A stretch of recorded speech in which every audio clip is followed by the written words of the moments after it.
we're really in this moment where people are suddenly realizing that the West is not only worth defending, but in need of defending, the values this country was founded on. I think that's part of the reason that immigration has become the #1 issue in the country politically, certainly for the right. But there's another reason, which is the economic piece of it. And I want to play you this clip from Mamdani's victory speech and then make the point and see if you agree with me. So let's have that. Thank you to those so often forgotten by the politics of our city who made this movement their own. I speak of Yemeni bodega owners and Mexican abuelas, Senegalese taxi drivers and Uzbek nurses, Trinidadian line cooks and Ethiopian aunties. So what to me is so amazing about that clip is that it's all people who are immigrants who are working in these service industry jobs.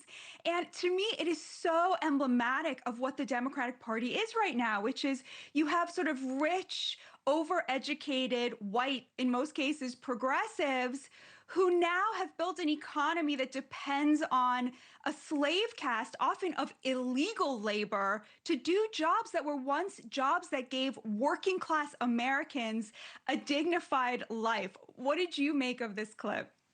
I would agree with you on that. I think you left out one part. This upper class, overeducated, white politician or mainstream politician, if you will, as they look, and they rail against the millionaires, and yet they're friends with all the billionaires. I mean, you're getting money from George Soros and Bill Gates and all of the Tides Foundation. And don't talk to me about how you don't like the rich.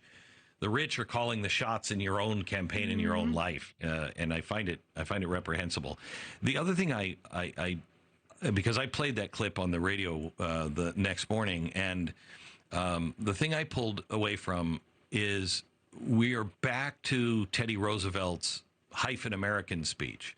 That there's no such thing as a hyphen-American. You're either an American or you're not. And as he said, I've met people who are naturalized Americans. I've met people who want to be Americans, who are more American than people who are born here in America.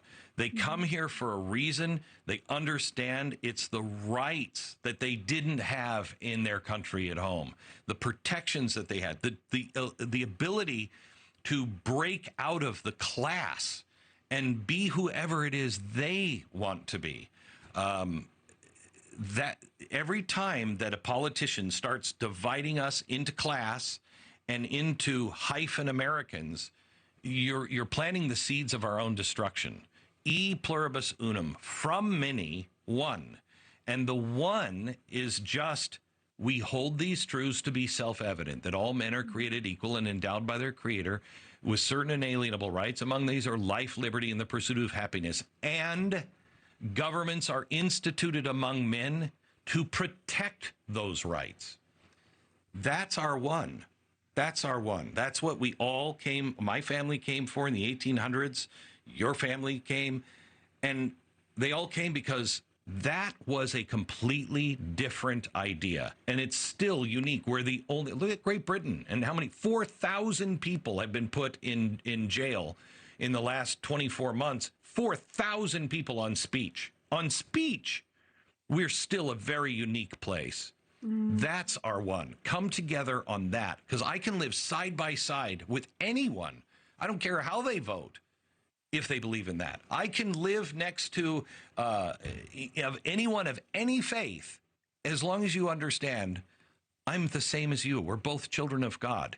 You can call God whatever you want to call God. I'll call God, but I have the same rights, and I get them from either the universe or your tree or whatever. But it's a higher power than man and government.